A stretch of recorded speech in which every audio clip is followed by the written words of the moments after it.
Good morning, students. Today we study use of has to, had to and had to. आज हम आपको has, had और had to के विषय में पढ़ाएंगे। तो देखिए, use of has, have, had plus to plus verb. To plus verb first infinitive कहा जाता है। यह वर्ब ऑब्जेक्ट और सब्जेक्ट के रूप में प्रयोग किया जाता है। तो इसमें यूज ऑफ हैज, हैव और हैड टू के प्रयोग में देखिए स्ट्रक्चर होता है subject plus has oblique have plus infinitive a simple present tense है। सिंपल प्रेजेंट टेंस में हैज और हैड का प्रयोग करते हैं और subject plus had plus infinitive a simple past में प्रयोग होता है। ए इसमें कंपैरिजन होता है प्रेजेंट टेंस में, प्रेजेंट टाइम में किसी कार्य की बाध्यता प्रेजेंट टाइम में दर्शाता है। और second B a subject plus had plus infinitive a past tense में किसी कार्य की बाध्यता को दर्शाता है या बोध कराता है। तो अब हम ये सेंटेंस देखते हैं कि I had to get up early. I had to get up early, हमें I had to get up early हमें जल्दी उठना पड़ता है। I do not have to get up early, हमें जल्दी नहीं उठना पड़ता है। Do I have to get up early, क्या हमें जल्दी उठना पड़ता है। इसी तरह से आपका ए सिंपल पास्ट का, सिंपल पास्ट में जो है हम सिंगल वर्ब केवल हैड का प्रयोग होता है और इन्फिनिटिव का प्रयोग होगा, उसके बाद वर्ब का प्रयोग होगा। इन्फिनिटिव यानी टू और प्लस वर्ब के फर्स्ट फॉर्म का प्रयोग होगा। I had to get up early, हमें जल्दी उठना पड़ता था। I did not have to get up early, हमें जल्दी नहीं उठना पड़ता था। Did I have to get up early, क्या हमें जल्दी नहीं उठना, क्या हमें जल्दी उठना पड़ता था। तो ये हमारे सेंटेंस हैं। इस तरह से सेंटेंस यूज किए जाते हैं और भी सेंटेंस हम इस तरह से देखते हैं। जैसा कि मैंने इसके पहले वाले हैज, हैड और हैड के प्रयोग में बताया था कि हैज, हैड और हैड के प्रयोग में निगेटिव दो तरह से बनते हैं। तो इसके भी निगेटिव दो तरह से देखिए बनते हैं। जैसे I had to write, I have to write, हमें लिखना पड़ता है, हमें लिखना पड़ता है। ये तो हो गया अफर्मेटिव।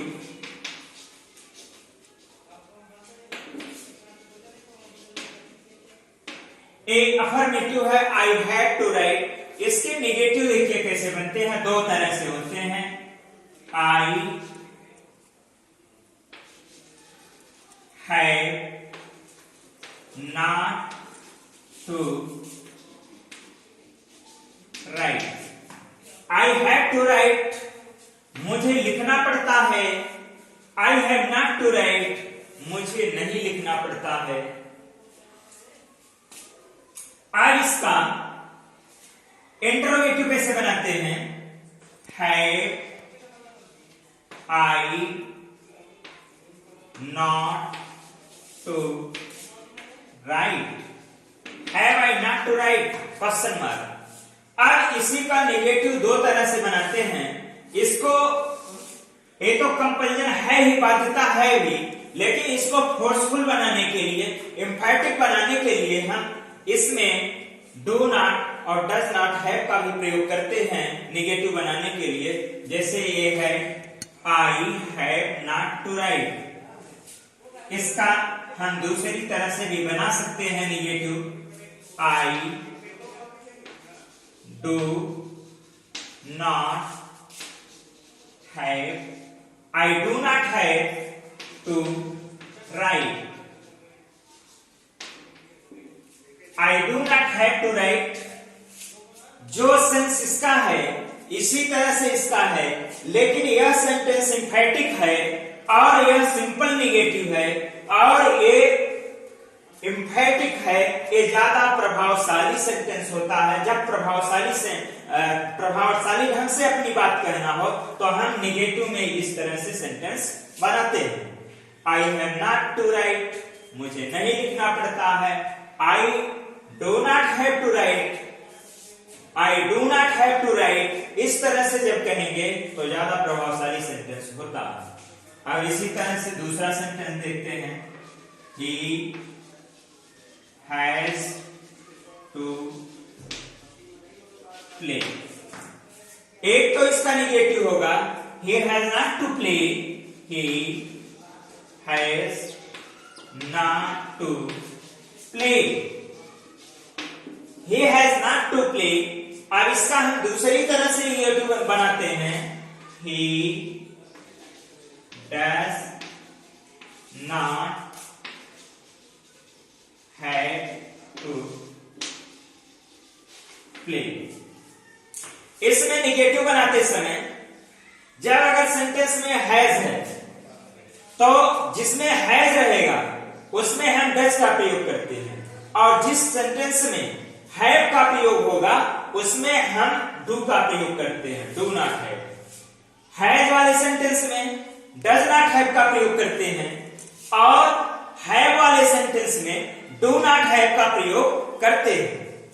इसी तरह से हम सेंटेंस नेक्स्ट लेते हैं पास्ट टेंस का। ये तो प्रेजेंट टेंस का हो गया, अब हम पास्ट टेंस का लेते हैं। He had to go, he had to go, उसे जाना पड़ता था, उसे नहीं जाना पड़ता था। He had not to go, he had not to go. ये तो सिंपल तरह से निगेटिव हो गया। He had to go, he had के बाद वर्ब के बाद हमने नॉट लगा दिया, he had not to go. अब इसका हम प्रभावशाली ढंग से एम्फैटिक बनाते हैं। अब इसमें हमने देखा कि प्रेजेंट टेंस में डू नॉट हैव और डज नॉट हैव का प्रयोग करते थे, लेकिन इसमें डिड नॉट हैव का प्रयोग करेंगे। जब सेंटेंस में हैड टू रहेगा तो उसमें हम डिड नॉट हैव टू का प्रयोग करेंगे। अब इसी का हम एम्फैटिक ढंग से नेगेटिव बनाते हैं। ही डिड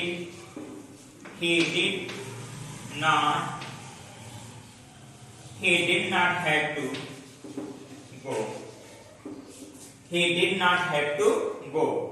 यानी प्रेजेंट टेंस में नेगेटिव बनाने के लिए does not have, do not have का प्रयोग करते हैं, लेकिन पास्ट टेंस में डिड नॉट हैव का प्रयोग करते हैं। अब हम इंट्रोगेटिव देख लेते हैं, interrogative sentence.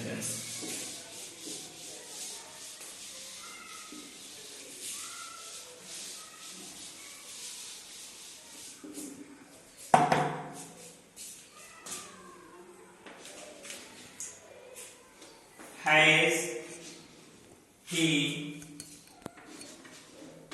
to, has he to play?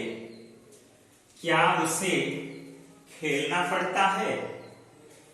अब निगेटिव होगा, has he not to play, has he not to play। ए हमारा has he not to play, ए इंट्रोगेटिव हो गया। Has he play, has he play, has he not to play, ए भी interrogative है, ए इंट्रोगेटिव निगेटिव है, has he not to play. अब अगर हम इसको दूसरे एम्फैटिक ढंग से बनाना है तो हम इसमें does he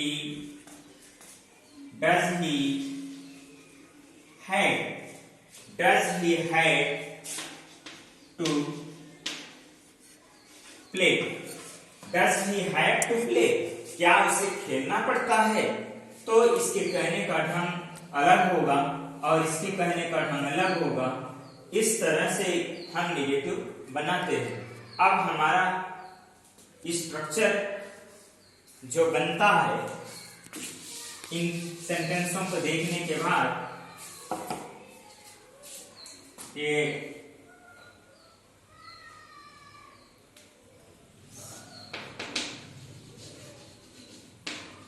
singular subject plus has to plus verb plus, ये सिंगुलर का है।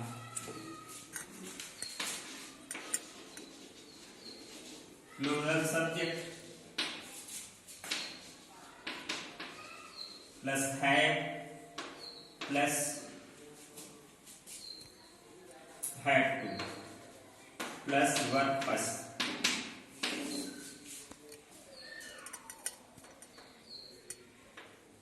Subject plus had to plus verb plus, ये हमारे सिंपल प्रेजेंट टेंस हो गया।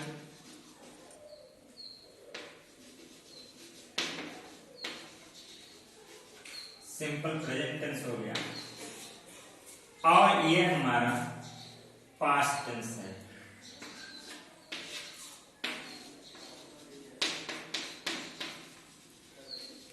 ये सिंपल पास्ट टेंस हो गया। ये हमारे स्ट्रक्चर है। सिंगुलर में सिंगुलर सब्जेक्ट के साथ has to plus verb first, plural subject के साथ had to plus verb first. अब ये पास्ट टेंस में जो है इसमें सिंगुलर और प्लूरल दोनों होते हैं। Singular plus plural, singular plus plural दोनों के साथ subject plus had plus to plus verb first का प्रयोग होता है। ये हमारा स्ट्रक्चर है। इसी तरह से नेगेटिव का भी बनता है। नेगेटिव का भी बनता है subject plus subject plus has plus had oblique had plus not plus to plus verb plus, ये है हमारा नेगेटिव का। इंट्रोगेटिव का है has oblique had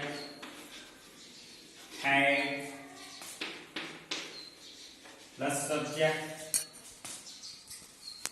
plus has had plus subject plus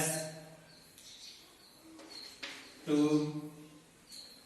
plus verb first plus question mark. ये हमारे interrogative का structure है और ये निगेटिव का स्ट्रक्चर है।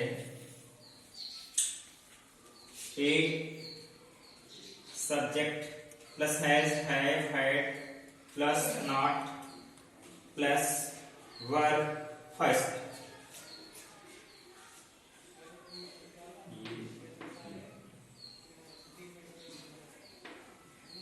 Not plus